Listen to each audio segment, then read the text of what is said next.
Alrighty, let's smash through the final Spectral ONE video for the tutorials. This is WaveViz. We're going to have a look again. Got Morg's track playing. We've got the world viewer here, and we're going to drop in over this single channel. We're going to drop a WaveViz, and let's have a look at what it does. So basically we're looking at a waveform that's being generated on the graphics card, and it's just approximating the pitch. So the higher the pitch, the more bunched up the sine wave is going to be. The lower the pitch, the more spread out. So as we play with some of these settings, we've got dimensions, which basically changes the X dimension, and it changes how high resolution the waveform is, and as we drag that up, the curves get a lot more rounded. So as you can see, it looks like the wave is being drawn at the front and then moving backwards, so it indeed is. If we zoom out a little bit, we can see that we're generating a waveform at the front and then it's passing through time backwards in the three-dimensional spaces on the z-axis. So we can change how many frames or how much into the distance it is showing. That's going to be just a few milliseconds, whereas if we drag the dimensions up, it's going to show maybe 10 seconds worth of audio. So we can do a scaling on x-axis, y-axis, and z-axis, which changes the depth, and you can make it flat. If we go here, make it front on, change the dimensions down to small, you can see it turns into more like a wave form visualization.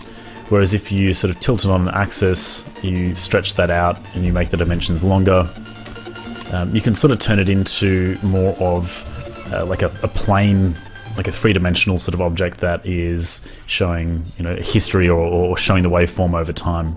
So then we can taper the edges, which just basically sends the corners towards zero, or the edges, sorry, and you can sort of change the amount that it curves.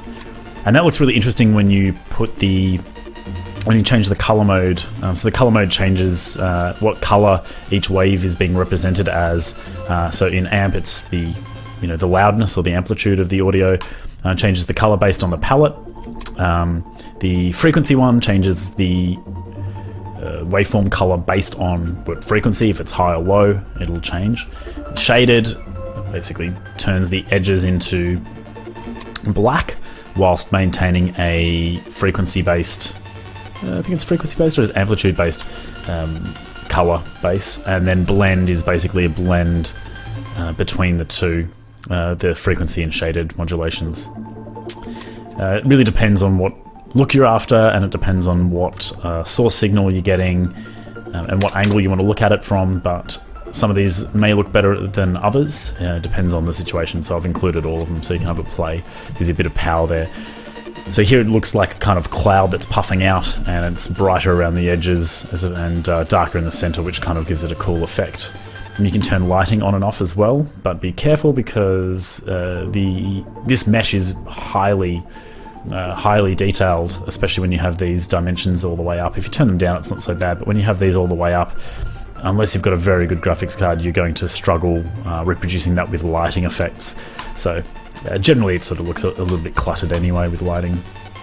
And you've got scale, which changes the speed in which it changes the waveform size or the waveform density, and can give you a more smooth sort of look. And I've looked at all these ones. Then the draw mode, basically square point, and as we reduce the amount of points, you can see that you can sort of get different effects. So it's like a 3, you can get like a 8-bit kind of look. If we do this, bigger, and you can get lines, which basically draws it in, sort of draws them flat and then across, sort of around. So you get this, it's not exactly like a line. If you want just basic lines, you can turn it into mesh mode, which sort of draws them out from the center. Line just draws it slightly differently. It draws across and then it draws the line itself. So you get this kind of flat plane as well as your curves. And you can look at this from different angles, which kind of looks cool in certain circumstances. But basically there's a lot of looks you can get out of this particular device. It's quite powerful in terms of how you can represent things. So make sure you have a play around with it. And as usual, I hope you enjoyed the video, and stay tuned for the next pack, which I'm currently working on, and hopefully will be released soon. If you've got any questions, please hit me up, and I'll see you soon.